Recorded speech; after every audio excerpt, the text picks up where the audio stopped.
This is a guide on how you can share your playlist on Spotify. If you find this guide helpful, consider subscribing and liking the video.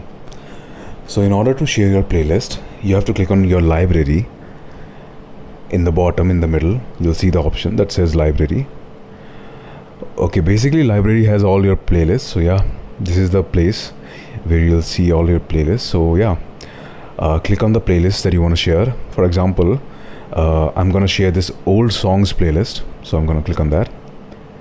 After that, you'll see an option that says share. This logo right here, this one. All right, you see this? Yeah, that's the share logo. You're gonna click on that, and these are all the options that you can use to share this particular playlist with your friends or family. I'm gonna use X. Let's say if I want to share this playlist on X, so I'm gonna click on X post, and yeah, you're gonna click on post, and yeah, that's it.